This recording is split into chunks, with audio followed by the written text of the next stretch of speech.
안녕하세요. 매번 사연을 듣기만 하다 이렇게 글을 적어보려니까 조금 쑥스럽네요. 저는 한 번의 이혼 후 재혼에 성공한 30대 중후반 여성이랍니다. 요즘은 결혼이라는 제도에 대해서 참 다양한 의견들이 있는 것 같아요. 저처럼 결혼을 두 번이나 결심하게 된 사람이 있는가 하면 아예 결혼에 부정적이신 분들도 있으시고요. 어떤 분들은 이혼을 한 후에 결혼 자체에 회의감이 생겨서 혼자 사신다고 들었어요. 사실 저는 지금도 결혼이라는 것에 마냥 긍정적이지는 않답니다. 지금이야 결혼부터 이혼까지 해보았으니 더 당당히 말할 수 있죠. 원래 이런 건 경험자가 더 잘하는 것이니까요. 저는 이혼하고 나서 제 인생에 결혼이라는 단어가 다시 끼어들 줄은 몰랐어요. 그런데 사람 일이라는 게 늘 제 마음대로 되지 않더니 이제는 제 마음조차 제 마음대로 되지 않더라고요. 결국 지금의 남편을 만나 생각이 또 한 번 바뀌었네요. 현재는 어찌저찌 또 한 번의 결혼식을 마치고 신혼생활을 하는 중이랍니다. 워낙 자상한 사람이고 저의 모든 걸 이해해주는 사람이라서 이 사람과 함께 할 미래가 정말 궁금하고 기대가 돼요. 시부모님도 너무나 따뜻하신 분이라서요. 오늘은 제가 이 사람과 어떻게 만났는지, 제가 어떻게 살아왔는지, 저의 인생 이야기를 정말 속 시원히 털어내 보려고 해요. 궁금하시지 않나요? 재밌게 들어주시면 감사하겠습니다. 아까 제가 결혼이라는 것에 마냥 긍정적이지 않다고 했는데요. 솔직히 말하자면 그건 여러 일을 겪으며 많이 유해진 생각이고요. 이유야 많겠지만 저는 특히나 결혼에 부정적인 생각을 가지고 살던 여성이었어요. 왜인지 몰라도 결혼에 부정적이라고 의견을 밝히면 다들 이유를 추측하시더라고요. 조금 뻔한 대답이 될 수 있기는 한데 가장 큰 이유는 제가 이혼 가정에서 자랐기 때문이에요. 여기는 저에 대해서 아무도 모르시니까 정말 까놓고 이야기하자면 이혼 가정이라고는 말하지만 저에게 가정이랄 게 없었어요. 이게 무슨 말이냐 하면 이혼하시기 전부터도 부모님은 저에게 별다른 관심이 없었다고 봐야겠네요.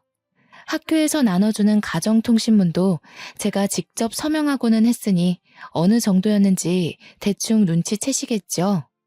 그러니 부모님이 이혼하시고 나서는 얼마나 더 심했겠나요. 서로의 안중에 저의 존재는 없었고 자연스레 저는 혼자 자랐다는 말이에요. 동물에 비유하자면 저는 유기동물이었던 거죠. 부모님의 이혼 얘기가 처음 나왔을 때는 제가 중학교 2학년이었을 때인데요. 그 어린 나이에 얼마나 놀랐으면 아직도 기억이 생생하게 나네요. 평소라면 바쁘다고 코빼기도 보이지 않던 부모님이 웬일로 집에 있었어요. 제가 학교를 마치고 집에 오자 심하게 싸우고 있더군요. 이럴 거면 이혼해. 처음부터 당신과 결혼을 하는 게 아니었어. 이럴 거면 앞으로도 이런 식으로 굴 거면 그냥 깔끔하게 이혼하자고. 그래, 당신 말 한 번 잘했다. 아주 말 잘했어. 당신이 이혼하자고 하면 내가 무서워할 것 같아? 나야 좋아. 좋다고. 어디 한번 갈 때까지 가봐. 바닥에는 유리잔을 던져서 깨트렸는지 유리 조각들이 부서져 있더라고요. 저는 제 방에 들어가 손으로 귀를 막으며 웅크린 자세로 한참을 그러고 있었습니다. 친구들을 보면 불평불만으로 툴툴대더라도 사이는 좋던데 왜 우리 가족은 일이 무관심하고 만날 때마다 싸우는 걸까? 쿵쿵 불안하게 뛰어대던 심장 소리에도 그 생각은 끊기지 않더군요. 중학교 2학년이라고 하면 대부분 생각하는 게 하나 있잖아요. 중2병이라는 단어까지 있듯이요. 대표적 사춘기 아니겠어요? 부모님의 관심과 사랑을 한창 바라고 있었던 터라 지속된 무관심과 싸움, 심지어 이혼 얘기에 저는 거하게 방황하기 시작했어요. 난 뭘 해야 하지? 어떻게 해야 부모님이 웃어줄까? 내가 뭘 한다 해도 알아주기나 할까? 다들 나한테 관심 없을 것 같은데. 진짜 이혼하면 나는 누구랑 살지? 이런 생각이 머릿속에 가득 차고 말았죠. 관심을 구걸하고 알아서 체념하고 불안한 미래를 점치고 여러 마음이 소용돌이치듯 절 태풍의 눈으로 몰아가더라고요. 결국 전 가출을 결심하게 되었습니다. 그때가 겨울 방학이었어요. 등하교할 필요가 없으니 가출이 수월한 듯 하면서도 어딘가 정기적으로 머물 곳이 없으니 앞이 막막했네요. 엄마 트렁크 가져와서 필요한 옷 몇 개 넣고 아빠 지갑에서는 돈을 꺼내 훔치고 그렇게 계획 없이 나와놓고서 갈 데가 따로 어디 있겠나요? 그저 친구 집에 하루 이틀 머물다 눈치 보여서 나왔죠. 버스 정류장에 한참을 앉아있다 해가 질 때쯤 찜질방으로 들어갔어요. 잘 기억은 안 나는데 아마 그때 청소년 보호법으로 시끄러웠을 거예요. 찜질방에 들어가긴 들어갔는데 밤에 쫓겨날까봐 밤새 남자 화장실에 몰래 숨어 있었거든요. 왜 남자 화장실이었냐면 찜질방 주인분이 아주머니셨어요. 아주머니는 여자 화장실을 주로 관리하시고 남자 화장실은 잘 안 들어가시는 듯 했어요. 남자 화장실은 아저씨가 아침에 주로 청소하는 것 같았고요.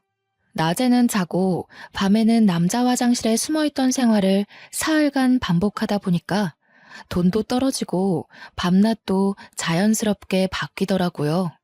원래 밥은 점심 지나 근처 식당에 나가 먹었는데 그때가 딱 손님도 없어 괜한 눈치도 안 보이고 아침부터 낮까지 자다 일어나곤 했으니까 그 시간이 적기라 생각했어요. 식당 가서 밥 먹는 것도 한두 번이었어야 했는데 중학생 2학년이 뭘 알았겠어요. 먹고 싶으면 먹었으니 당연히 제 수중의 돈은 점점 가벼워지더라고요. 급기야 국밥 한 그릇 사 먹을 돈이 없어서 찜질방에서 파는 삶은 계란 몇 개로 하루를 버텼네요. 조금 웃긴 건 그렇게 돈이 없는 와중에도 식혜는 필수였답니다. 목이 막히니까요.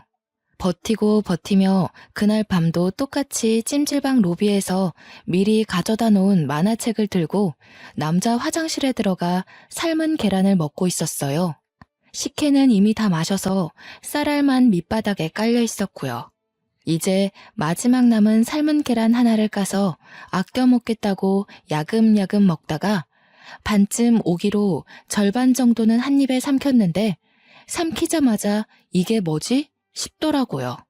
잘못 삼킨 건지 숨이 턱하고 막히니 얼마나 무서웠는지 본능적으로 뭔가 잘못됨을 느꼈습니다. 숨이 막히는 도중에도 누군가의 도움이 절실하다는 걸 깨달았어요. 급하게 화장실 문까지 걸어가서 문을 두드리며 살려달라고 도움의 신호를 보내려 했어요. 문을 두드리면 누구라도 오지 않을까 싶어서요. 문고리를 잡고서 문을 열고도 싶었는데 문고리 잡기조차 쉽지 않더라고요. 시야가 점점 흐려지고 다리에 힘이 풀리기 시작하는데 이대로 이렇게 계란 먹다 죽는 건가 싶었네요. 꺽꺽거리면서 반은 포기 상태로 어쩔 줄 모르고 몽롱해져 가는데 때마침 남자 화장실 문이 열리더니 누군가 들어오는 것 같더라고요. 얼마 안 있어 누군가 제 몸을 흔들기도 하고 세우기도 하고 풀려가는 제 눈을 들춰보기도 하고 이것저것 확인해 보는 듯 했어요. 흐린 눈으로 얼핏 봤을 때는 제 아빠뻘 되는 아저씨였는데 얼굴에 핏기 하나 없는 캑캑거리는 저를 보고는 곧바로 하임리히법을 시도하기 시작했습니다. 얘, 자면 안 돼. 눈 똑바로 떠. 눈 떠? 얘야, 정신 놓으면 안 된다. 정신 차려야 해. 몇 번의 압박 끝에 제 목에서 계란과 음식물이 튀어나오며 전 다시 숨을 쉴 수 있었어요.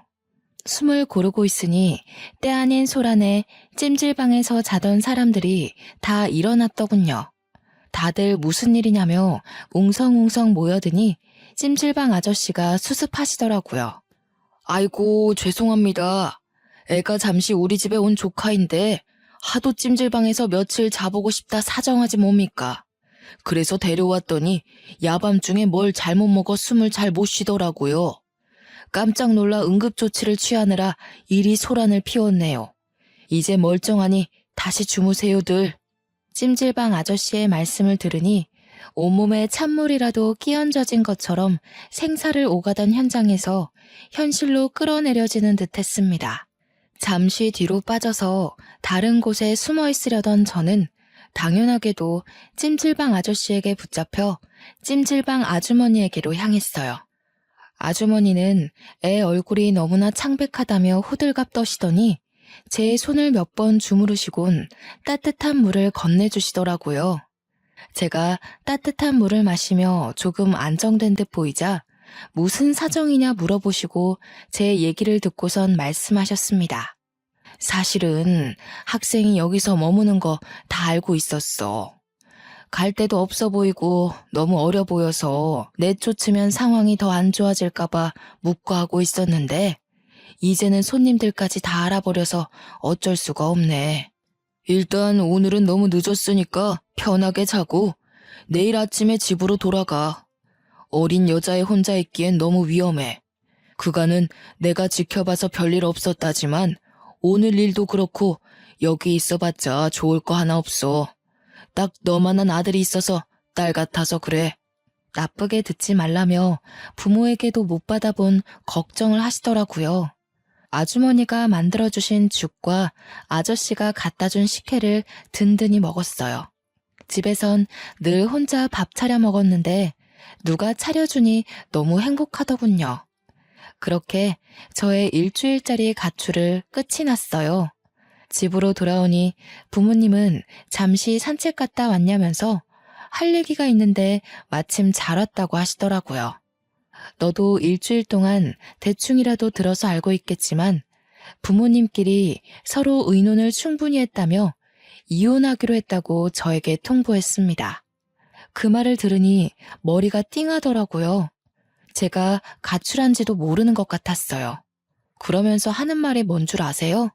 우리 이혼하기로 했다. 오래 안 걸릴 거야. 우리가 이혼하기로 하고서 서로 의논하다가 널 데려갈 수 없다고 판단했어. 아빠는 다른 사람이랑 새 살림 차릴 거고 그쪽에선 널 원하지 않다구나. 미안하다. 돈을 부족함 없이 보내줄게. 수민아, 미안해. 이 사람이랑은 이혼하기로 했고 엄마도 수민이 꼭 데려가고 싶었는데 엄마는 뉴질랜드로 이민 가기로 했어. 엄마도 아빠처럼 만나던 사람이 있는데 그 사람이 뉴질랜드에 살거든. 미안해. 엄마도 돈은 정말 부족함 없이 보낼게. 엄마 이해하지? 듣다 보니 쌍방으로 바람이 나서 이혼 후 서로 새 가정을 차리기로 했다더군요. 아빠는 아빠대로, 엄마는 엄마대로 새 인생을 살 계획이 번지르르 하더라고요. 벌써부터 엄마나 아빠나 새 가족이 될 사람이 있으니 어찌나 몸을 추스르시던지.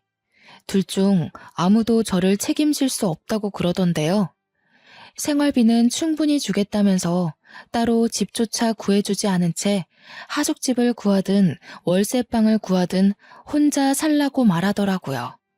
전 이혼하더라도 저를 누군가 데리고 갈 줄 알았지 버리고 갈 줄은 꿈에도 몰랐네요. 정말 누가 알았겠어요. 일주일의 가출 후 이번엔 가족으로부터 내쳐져 혼자 살게 되었어요. 잠잘 곳부터 구해야 한다는 생각에 자연스레 찜질방은 제 머릿속에서 잊혀지더군요. 그나마 부모님에게 아주 조금의 양심은 남아있긴 했는지 생활비는 꼬박꼬박 줘서 고등학교 졸업 때까지 학업에 매진할 수 있었어요. 그마저도 여유롭게 준 것은 아니었고 제가 성인이 되자 알아서 살라며 연락조차 끊겼지만요. 이른 나이부터 홀로서기를 해야 했던 저는 불안감에 열심히 공부했고 그래서 서울에 있는 유명 대학에 장학금 받고 입학했답니다. 성인이 되고 나서는 정말 일에 치여 살았어요. 생활비에 기숙사비에 돈을 많이 벌어야 했거든요. 아르바이트에 과외에 대학 생활을 병행하면서도 그 와중에 성적 유지도 해야 했고요. 그렇게 시간이 없어서 정신없이 바빠서 그랬던 것일까요? 저는 아르바이트 하는 곳에서 한 남자를 만나는 지금 생각하면 정말 미련한 짓을 하게 됩니다. 그 남자는 프랜차이즈 카페 점장이었고 저와는 10살 차이였어요. 제가 아르바이트생으로 들어올 때부터 잘해주더라고요. 솔직히 별로라 생각했던 사람이라도 나에게 꾸준히 잘해주는 모습을 보면 어느새 경계심 풀고 친하게 지내게 되잖아요. 호의를 굳이 저기로 받아들이지 않으니까요. 저도 그랬습니다. 그 남자뿐 아니라 같이 아르바이트 하던 동료들과 적당히 친해졌을 때였어요. 아르바이트생 전체 회식을 한다고 하더라고요. 저는 피곤하기도 하고 집에서 조금이라도 쉬고 싶어서 안 가려고 했는데 말하다 보니 회식에 참석하는 걸로 분위기가 형성되더군요. 결국 참석해 1차, 2차까지 쭉 달리는데 눈 뜨고 보니 그 남자와 저 이렇게 둘만 남아 술을 마시고 있었고 저는 술에 취해 누군가에게라도 기대고 싶었는지 제 입으로 저의 인생사를 술술 다 말하고 있었어요. 그 남자는 저의 사정을 다 듣고 나자 그 후부터는 밥을 사주고 싶으니 같이 먹자며 따로 약속을 잡으려 하더니 영화 티켓을 누군가에게 받았는데 같이 보러 가지 않겠냐고 하면서 저를 작정하고 꼬시더라고요. 어릴 때부터 혼자 살아서 많이 외로운 와중에 계속 잘 대해주고 꼬시는 사람이 있으니까 제 마음은 점차 그 사람에게로 기울었어요. 지금 생각해보면 와, 진짜 왜 그랬을까 싶어요. 정말 어려서 세상 물정 모른다는 게 이런 거구나. 지금 생각하니 그렇네요. 어리고 외롭고 가족도 없어 보이니 다루기 쉬웠겠죠. 제가 대학을 졸업하자마자 그 남자는 본인 부모님을 만나러 가자고 하더라고요. 별 생각 없이 만나자 하니 만나러 갔었는데 그 남자 부모님은 그 만남을 결혼 전 인사로 알고 계시더군요. 뭐라 의견도 못 내고 청혼도 못 받고 그냥 그 남자가 이끄는 대로 끌려가 결혼을 하게 되었네요. 프로포즈도 따로 없이 번갯불에 콩 구워 먹듯 그렇게 한 결혼이라서 당연히 결혼 생활이 마음에 들 리가 없었어요. 그래도 이 남자만한 사람은 없다고 생각을 하고 있었는데 아니나 다를까. 그 남자는 결혼을 하고 나자 태도가 완전히 달라지더라고요. 꼬실 때는 그렇게 간이라도 떼어줄 듯 굴더니 결혼 후에는 제 간을 떼서 먹으려 하더군요. 시댁에서는 제가 이혼 가정에서 자랐다며 원체 싫어하셨어요. 저야 허둥대더라도 아직은 어색해서 그러신 걸 거야. 나에게 익숙해지고 나에 대해 잘 알게 되면 달라지시겠지 생각하며 저를 싫어하시는 만큼 더 노력하려고 애썼어요. 처음으로 제가 이룬 가정이니 망치고 싶지 않았거든요. 시부모가 하대할수록 더 잘 보이려고 노력하는 며느리라니. 시댁 입장에서는 어찌나 우습고 만만해 보였겠어요. 유독 저에게 시집살이를 혹독하게 시키셨습니다. 시어머님은 매일 집에 찾아와 제가 만든 반찬 맛을 보시더니 하나 맛볼 때마다 저한테 그러더라고요.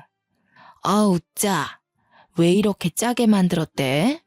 이거 만들 때 간 안 봤니? 누가 혼자 잘한 애 아니랄까봐 이렇게 티를 내네. 간을 보기야 보았는데요. 저도 그렇고 그이도 그렇고 저희는 좀 짜게 먹는 걸 좋아하더라고요. 그래서 좀 짜게 느껴지실 수 있어요. 뭐? 어디서 말대꾸야? 너희들이 좋아하니 나는 그냥 입 다물라는 거니? 아무리 짠 걸 좋아하더라도 이렇게 짜게 만들면 안 되지. 내 아들이 이런 걸 먹고 산다는 게 난 정말 믿을 수가 없다. 너 주말마다 내 집으로 와. 내가 좀 가르쳐야겠다. 시어머니의 말씀에 기껏 음식을 배우러 시댁에 가도 다른 며느리와 비교하면서 저를 늘 후려치시더라고요. 첫째 며느리는 대기업 다니면서 매일 안부 전화에 선물까지 사오던데 얘는 어떻게 된 게 살갑게 굴지를 못하니? 이제 막 대학교를 졸업해 취업 준비를 하는데 돈이 충분치 않은 건 당연한 거 아닌가요? 계속되는 시어머님의 구박에도 저는 시어머님 생신 때 제가 할 수 있는 선에서 선물을 준비해 드렸어요. 아이고, 이걸 선물이라고 사온 거니? 쟤 좀 봐라. 아무리 돈도 없고 센스도 없다지만 요즘 누가 이런 싸구려 제품 쓴다니? 어른 없이 자라서 보는 눈이 많이 떨어진다 얘. 웬만하면 이혼하고 싶지 않았기에 참으려고 노력했어요. 시간이 지나면 익숙해지면 조금씩 나아지겠지 싶었어요. 그런데 제가 참으면 참을수록 제가 참을 수 있는 한계를 시험이라도 하듯 점점 심해지더군요. 하루는 시어머님한테 전화가 왔어요. 얘, 내일 김장해야 하니까 내일 아침 일찍 새벽 5시까지 집에 오렴. 할 거 많으니까 마음 든든히 먹고. 그때 한창 취업 준비하느라 토익 시험과 각종 자격증 시험 준비 중이었는데요. 한숨이 깊게 나왔지만 해봐야 할 것은 다 해봐야겠다 싶어 다음날 아침 일찍 새벽 5시에 시댁에 도착했어요. 도착하기는 도착했는데 이게 웬걸 문이 잠겨 있는 거예요. 문을 두드려도 벨을 눌러봐도 응답이 없었어요. 계속 문을 두드리면 새벽이라 누군가 무어라 할 것 같았기에 서성거리며 고민하다 일단 비밀번호를 입력해 시댁에 들어갔어요. 들어가니 배추가 얼마나 많은지 아주 그냥 널려 있더라고요. 시어머님은 여전히 전화를 안 받으시고요. 시어머님은 잠시 나간 거라 치더라도 이렇게 배추가 많은데 다른 사람 아무도 없이 저 혼자 있는 게 너무 이상하다 싶었어요. 그래서 그냥 소파에 앉아 1시간을 꼬박 기다렸습니다. 기다리면서도 이게 뭔가 싶고 안 좋은 생각이 머릿속을 스쳐 지나갔어요. 설마 그렇게까지 시어머님이 악독한 사람은 아닐 거라 믿고 싶더라고요. 그런데 안 좋은 예감은 틀리질 않더라고요. 설마 했던 것이 사람을 잡더군요. 시어머니께 전화가 와서 왜 전화했냐고 하시길래 오늘 김장하는 거 아니었냐고 오라 해서 왔는데 왜 집에 안 계시냐고 여쭈었죠. 예의 없이 새벽부터 전화하더니 시부모 여행 간 것도 모르니? 가족여행 와서 집에 없지 뭐. 나 집에 갈 때까지 네가 김장 좀 해놓으렴. 네? 어머님, 그게 무슨 말씀이세요? 저 자격증 공부하다가 시간 내서 온 건데 이러시면 어떡해요? 여행이라뇨. 그럼 저를 왜 부르셨어요? 처음부터 저 혼자 김장 다 하라고 부르신 거였어요? 어린 것이 보는 눈만 없는 줄 알았는데 눈치도 없네. 왜 불렀겠니? 늙어서 온몸이 쑤시는데 내가 다 하련? 며느리인 네가 할 수도 있는 거지. 난 여행 갔다 올 테니 김장 다 해놓아라. 갔다 와서 간 볼 거니까 대충 하기만 해봐. 정말 말도 안 되잖아요. 혼자 김장을 하라니 이런 시집살이는 듣도 보도 못했어요. 저 혼자 먹을 김치도 아니고 이 많은 걸 혼자 도대체 어떻게 해요? 그것도 직접 전화까지 해가며 불러드리더니 저런 태도라뇨. 전화를 끊고 허탈하게 앉아 밖을 바라보는데 내가 지금 여기서 뭐 하는 건가 싶었어요.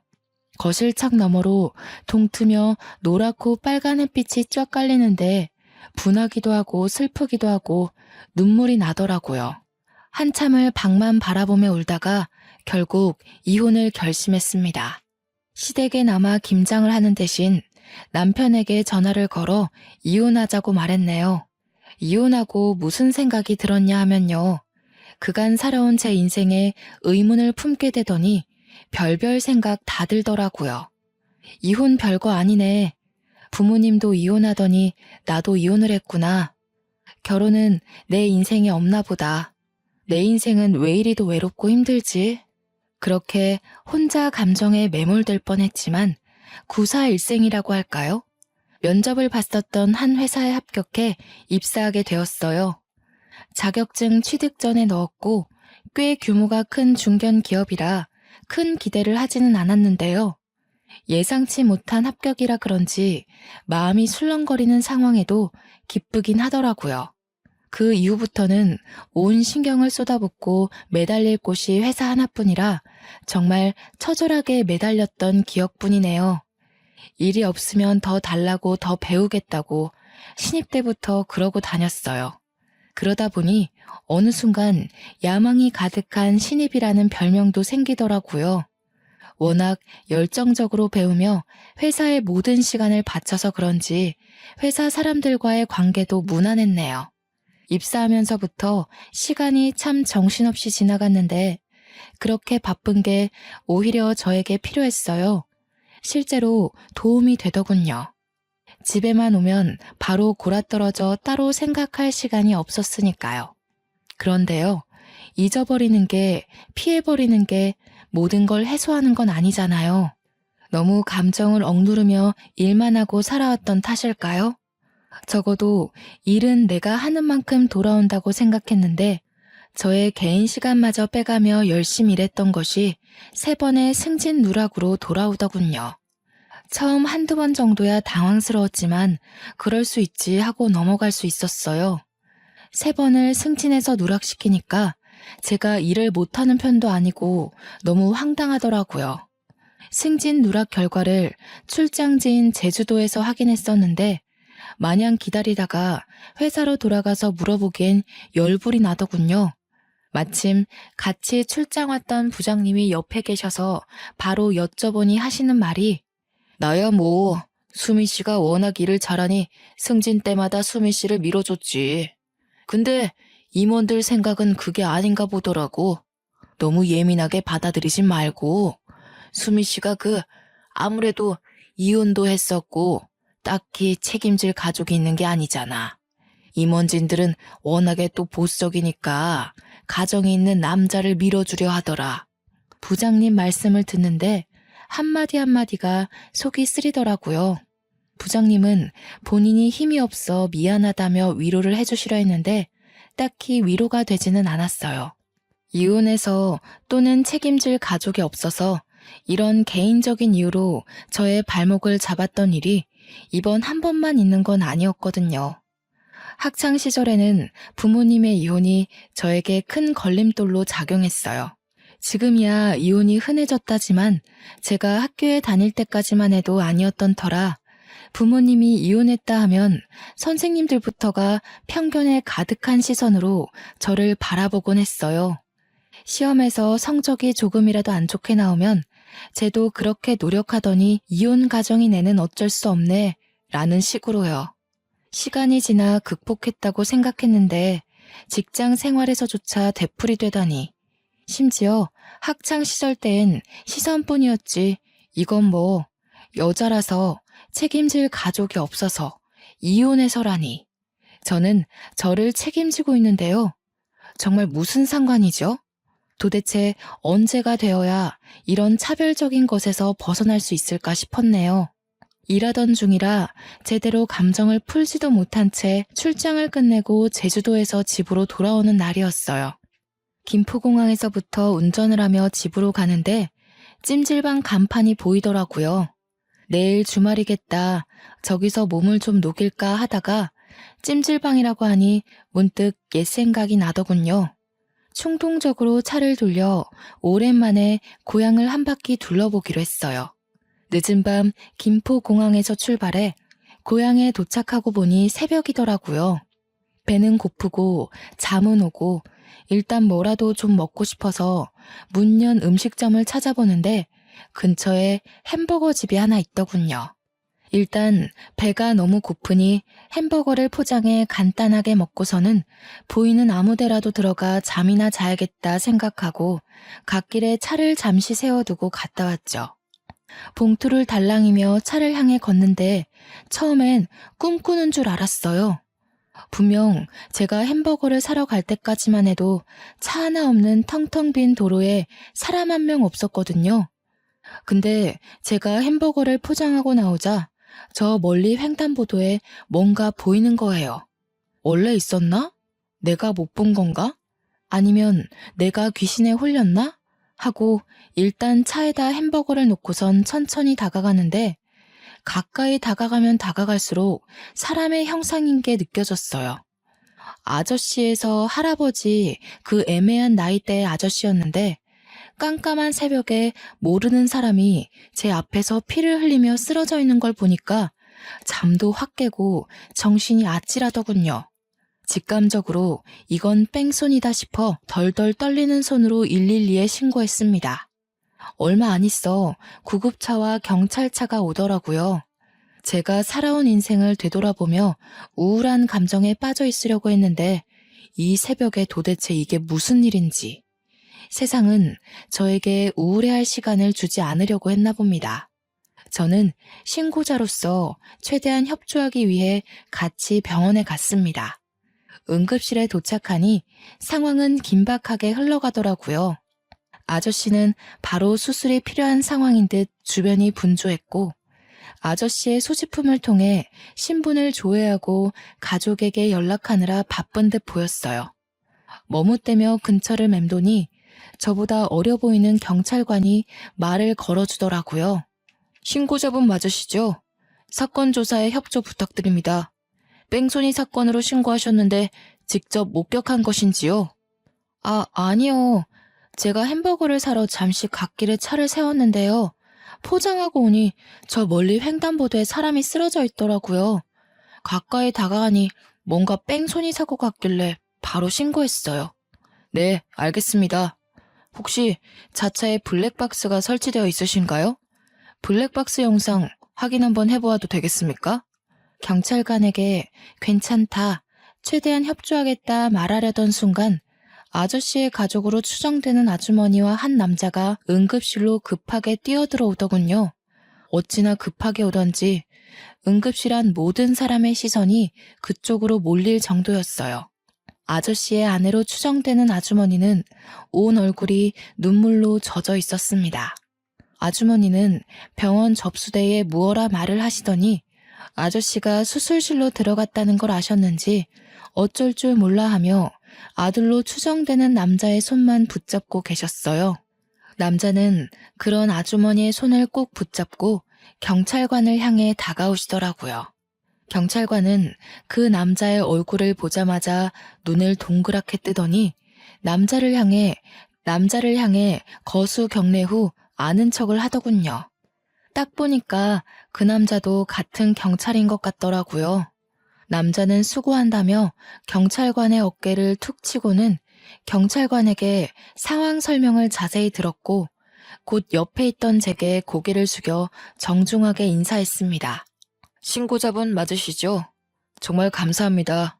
덕분에 제 아버지가 늦지 않게 수술대에 올라갈 수 있었습니다. 신고해 주시고 조사에 최대한 협조해 주셔서 정말 마음 깊이 감사드립니다. 그러고선 능숙하게 제 블랙박스 영상을 잠시 확인하겠다며 양해를 구하고는 블랙박스를 돌려보기 시작하더라고요.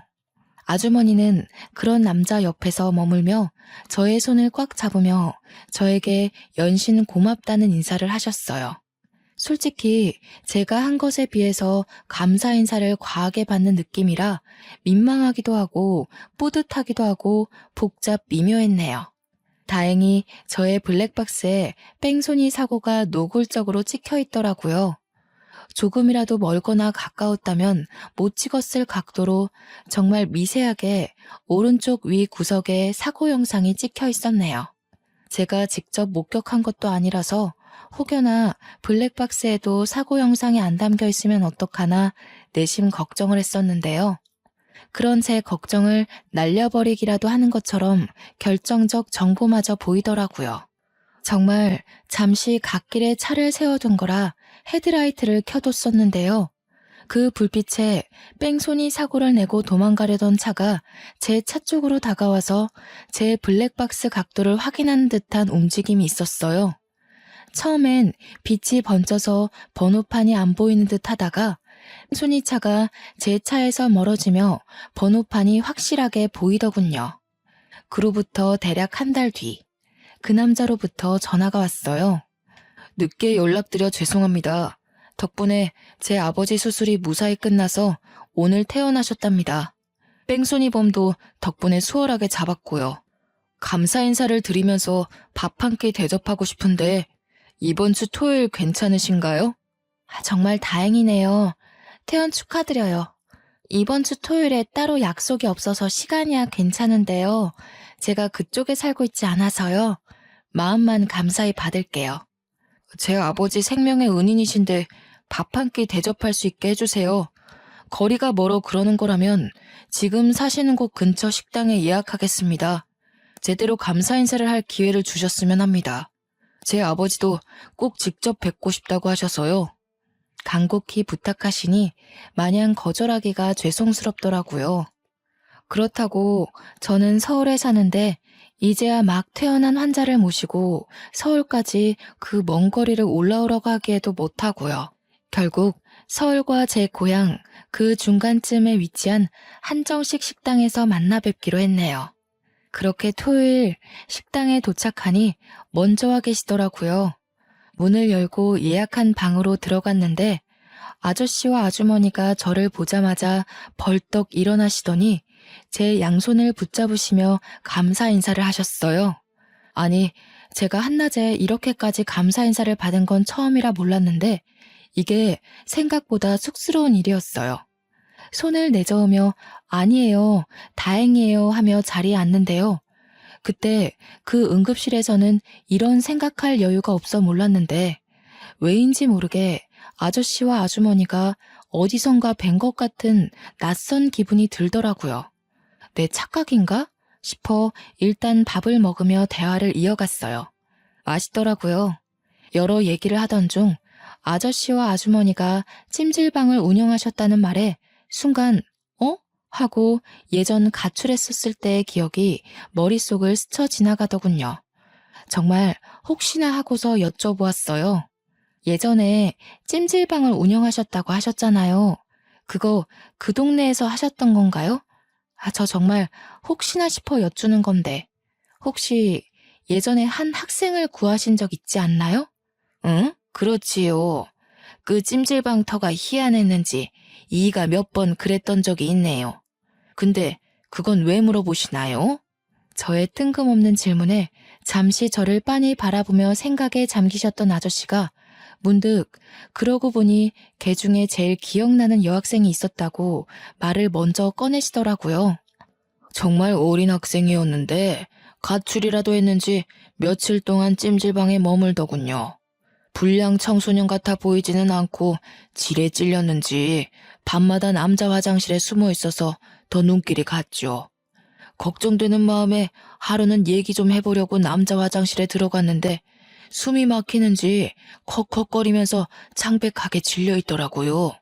아, 그 학생 머물 거면 당당히 좀 머물지. 그마저도 못하고 맨날 밤새 숨어 있어서 어찌나 마음이 짠하던지요. 이이가 때마침 화장실에 안 찾아 들어갔으면 정말 큰일 날 뻔했어요. 그 학생이 컸으면 딱 지금 아가씨 같았겠네요. 어린 학생이 죽을 것 같아 일단 살리고 봤다고 그리 말씀하시며 웃으시는 아저씨와 아주머니의 모습을 보는데 예전에 죽을 내주시던 아주머니의 모습과 식혜를 건네주시던 아저씨의 모습과 겹쳐 보이며 확신이 딱 들더군요. 예상치도 못한 만남에 저는 너무나도 놀라 몇 초간 말을 못하다가 비명을 지르듯 소리치며 말했어요. 그 학생이 바로 저예요. 세상에, 말도 안 돼요. 저 진작에 찾아가 감사 인사를 꼭 드리고 싶었는데 찜질방이 없어져서 감사 인사를 드리고 싶어도 드릴 수가 없었어요. 그런데 이런 우연으로 만나게 되다니요. 세상에. 아니, 저만 신기한 건 아니죠? 진짜 너무너무 신기하지 않나요? 모든 게 우연으로 맞아떨어진 거잖아요. 아저씨가 제 목숨을 구해준 것부터 제가 아저씨를 구해주게 된 것까지요. 심지어 이렇게 만나게 된 것도 포함해서요. 흔치 않은 인연에 어안이 벙벙해지더라고요. 현실감이 없어도 너무 없게 느껴졌지만 이 기회가 아니면 영영 감사 인사를 할 기회가 없을 것 같아 재빠르게 말했어요. 그때 정말 감사했어요. 제가 그때 많이 힘들기도 했고 방황도 많이 했는데요. 목숨도 구해주시고 직접 죽도 만들어주셔서 그게 얼마나 큰 힘이 되고 감사하던지요. 평생 감사 인사를 못 전할 것 같아 늘 마음 한구석이 좋지 않았는데 이리 감사 인사를 전할 수 있어 너무나도 감사하네요. 아주머니와 아저씨는 잠시간 어리둥절해 하다가 거짓말 하는 거 아니고 진짜냐며 이게 무슨 인연이냐며 놀라워 하시더라고요. 조용히 밥을 먹으며 듣기만 하던 남자도 감탄하시더니 한마디 하셨어요. 아니, 이런 인연이 있을 수 있다는 게 신기하네요. 이 정도 인연이면 세상에 이런 일이라도 출연해봐야 하는 거 아닙니까? 그날은 정말 서로 감사 인사만 100번 말하고 헤어졌던 것 같아요. 저는 그날 이후로 그간의 미련을 이제라도 푸는 심정으로 아주머니와 아저씨께 자주 연락드리고 찾아뵈었어요. 그 남자 역시도 오다 가다 자주 마주쳤죠. 제일 무서운 인연은 스며드는 인연이라고들 하잖아요. 저는 정말 그 남자에 대해서 아무 생각이 없었는데요. 자주 찾아뵙다 보니 자주 마주치게 되고 또 그러다 보니 가끔 생각이 나고 궁금하고 그렇게 감정이 진화하더라고요. 명절에 누구네 집을 방문해 본 적이 정말 까마득한데 아주머니와 아저씨가 혼자 지내는 저의 사정을 먼저 알아봐 주시고 설날에 집으로 오라고 초대해 주셨어요. 부모와 연 끊고서 살고 있던 저라 명절에 대한 추억이나 경험이 많이 없어서 괜스레 설레더라고요. 빈손으로 가기에는 민망할 듯 싶어 고향 근처 농협에서 한우를 사려고 했어요. 무슨 부위를 사들고 가야 하나 이리저리 둘러보며 고민하는데 누군가 말을 거는 거예요. 오늘도 집에 놀러 오시는 거예요? 명절 선물 사시려는 거면 고기보다는 해산물이 좋을 거예요. 부모님이 해산물 좋아하시거든요. 깜짝이야. 뭐예요? 왜 여기에 있어요? 아무튼 감사해요. 안 그래도 무얼 더 좋아하실지 고민이 됐었거든요. 그쪽은 뭘 더 좋아해요? 이왕 명절 선물 사는 김에 같이 사줄게요. 저야 뭐 다 잘 먹습니다. 마음만으로도 감사하네요. 자, 해산물 코너로 갑시다. 아무래도 전복이 좋을 거예요. 그 남자가 몸이 좋다는 건 이미 알고 있었거든요. 제 바로 앞에서 뒤돌아서 걷는데 그 사실이 갑자기 확 다가오더라고요. 심지어 해산물 코너에 가서 전복을 구경하는데 일하시는 직원분이 저와 그 남자를 엮으며 신혼이냐고 물어보는 거 아니겠어요? 그 남자가 딱히 아니라고는 말 안 하고 그저 웃으며 전복 뭐가 좋아요? 묻는데 기분이 굉장히 묘했어요. 아, 맞다. 이 사람도 남자기는 남자였지? 싶기도 하면서요.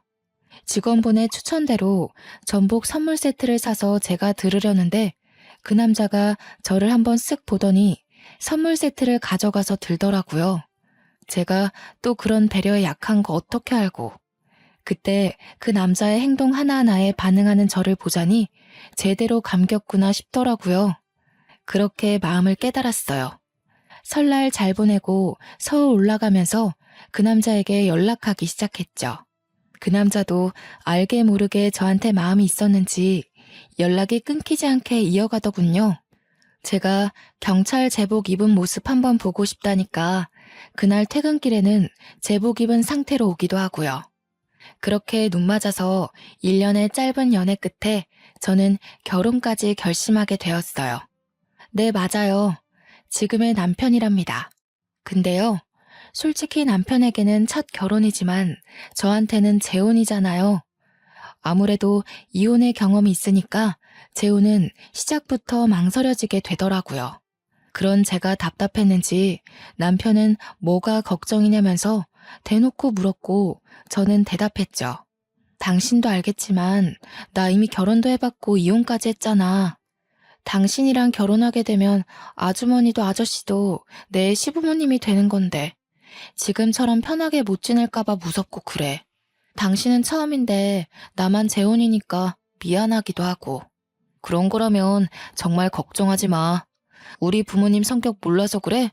당신이 나랑 결혼한다고 해서 시부모 유세 떨고 그럴 사람들 아니라는 거 알잖아. 난 당신과 사랑하는 가정을 이루고 싶은 거야. 처음이든 재혼이든 관심 없어. 재혼에 회의적이었지만 저의 가정을 이루고 싶다는 욕심은 있었거든요.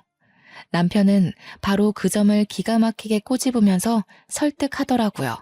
마침내 제가 결혼하자며 고개를 끄덕인 날 남편은 쐐기를 박으려는지 바로 부모님께 결혼하기로 했다고 고하더군요. 저는 그 옆에서 긴장이 돼 손끝을 만지작거리고 있었는데 어머님이 한박 웃음을 지으시며 말씀하셨어요. 아이고, 올해도 걸렸다, 올해도 걸렸어. 얼마나 기다렸는지 아니? 우리 남편 차가운 길바닥에 외롭게 죽을 뻔했는데 그거 발견하고 구해준 넌 우리 집안의 귀인이야. 어디서 이렇게 착하고 선한 아이가 굴러왔는지 우리 모자란 아들과 결혼까지 해준다니 난 더없이 행복하구나. 어머님과 아버님은 혼수랑 집도 전혀 걱정하지 말라고 큰 소리 떵떵 치시더라고요. 우리 집에 귀인이 들어오는데 그것 하나 못 해주겠냐면서요. 사공의 목표가 하나고 모두가 열정적이니 배는 순항하더니 그 자리에서 결혼식 날짜까지 바로 정했답니다. 다만 결혼식 날짜가 다가올수록 이혼한 제 친정 부모가 마음에 걸리기 시작했어요. 결혼식 혼주석에 불러야 하는 건지 고민이 돼서 예비 시부모님께 먼저 상의하니까 제 마음 편할 대로 결정하라 하시며 한마디 하셨어요. 내가 이 결혼에 원하는 건 딱 하나야. 바로 네가 우리 집에 시집 와서 행복해지는 것이란다. 예비 며느리로 무언가 하려고 노력하지 않아도 돼. 넌 이미 우리 가족의 은인이지 않니? 너의 부모님도 그래. 모든 건 너의 마음이 향하는 대로 하렴.